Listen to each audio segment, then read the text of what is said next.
नमस्कार, सायरा टाइम्स में आपका स्वागत है। आइए डालते हैं खबर पर एक नजर। सीएम योगी आदित्यनाथ की दो टूक, घर में करें पूजा नमाज। वैश्विक महामारी कोरोना वायरस के संक्रमण पर अंकुश लगाने की खातिर अपनी टीम 11 के साथ मैदान में डटे उत्तर प्रदेश के मुख्यमंत्री योगी आदित्यनाथ को भरोसा है कि भारत इस महामारी से जंग जीतेगा।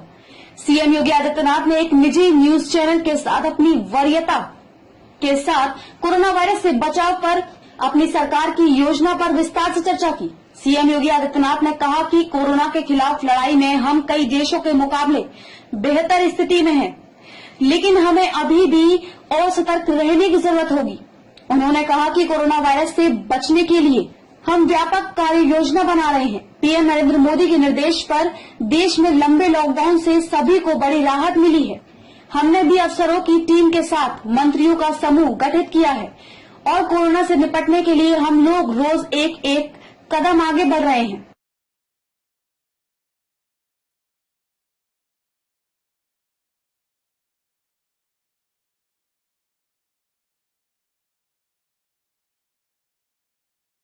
छत्तीसगढ़ में बदलेगा लॉकडाउन का मोड़, तैयारियों में जुटी बघेल सरकार। रायपुर, सोमवार से लॉकडाउन 3 शुरू होगा।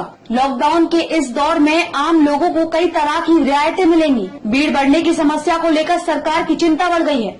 व्यवस्था बनाने के लिए प्रशासन को पहले से ज्यादा सतर्कता बरतनी पड़ेगी। राज्य में कोरोना संक्रमण रोकने में अभी तक राज्य काफी हद तक सफल रहा है। राज्य के 6 जिलों में अब तक 42 लोग पॉजिटिव मिले हैं। इसमें आधे से अधिक तबलीगी जमात के लोग थे। राज्य में कोरोना पॉजिटिव का पहला केस 19 मार्च को आया था, लेकिन सरकार 27-28 फरवरी से ही एहतियातन तैयारियों में जुट गई थी। 556 तक पहुंचा आंकड़ा। थम नहीं रहा है संक्रमण। कोरोना वायरस के संक्रमण की रफ्तार पर आगरा में ब्रेक नहीं लग पा रहा है। शुक्रवार रात से लेकर शनिवार सुबह तक ताजनगरी में 25 नए केस रिपोर्ट हो चुके हैं। अब तक कुल संख्या 526 पर पहुंच चुकी है। शुक्रवार देर रात तक का आंकड़ा 501 था, जिसमें तेजी से नए रोगी सामने आए हैं। 3 मार्च से लेकर 2 मई तक के बीच में अभी तक केवल 130 लोग ठीक होकर घर वापस पहुंचे हैं। इधर 3 मई से कुछ इलाकों में व्यावसायिक गतिविधियों के आरंभ होने की खबर में जरूर घरों में बंद बैठे लोगों को राहत प्रदान की गई है कि उन्हें जरूरत का सामान तो उपलब्ध हो सकेगा। हालांकि प्रदेश में लॉकडाउन की अवधि 17 मई तक बढ़ा दी गई है। तेजस्वी का सीएम नीतीश पर हमला, कहा पहले मैंने जो कहा अब वही कर रही है सरकार। नेता प्रतिपक्ष तेजस्वी यादव ने लॉकडाउन के 40 दिनों के क्रियाकल्पों को विफल बताया और कहा कि अभी तक वह जो करते आ रहे हैं वह सब कुछ सरकार को बाद में करना पड़ रहा है। अगर मेरी बात को पहले ही मान लिया जाता तो आज ऐसी दशा नहीं होती। राजद नेता ने कहा कि सरकार का एजेंडा मेरे सकारात्मक सुझावों के उल्टा करने का रहा है।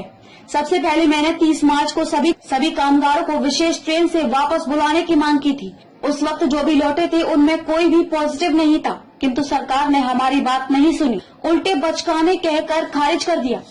फिर मैंने दूसरे लॉकडाउन को शुरू होते ही 15 अप्रैल को भी ट्रेनें चलाने का आग्रह किया, लेकिन मेरा मजाक उड़ाया गया और अब सरकार ने ट्रेन चलाने की मांग की है। सरकार पर उलझन में होने का आरोप लगाते हुए तेजस्वी ने कहा कि कभी ट्रेन बंद कराने की मांग करते हैं तो कभी चलवाने की, कभी गाइडलाइन का हवाला देकर प्रवासियों की वापसी का विरोध, कभी लाने पर सहमत होते हैं। खबरों का सिलसिला समाप्त हुआ। नमस्कार।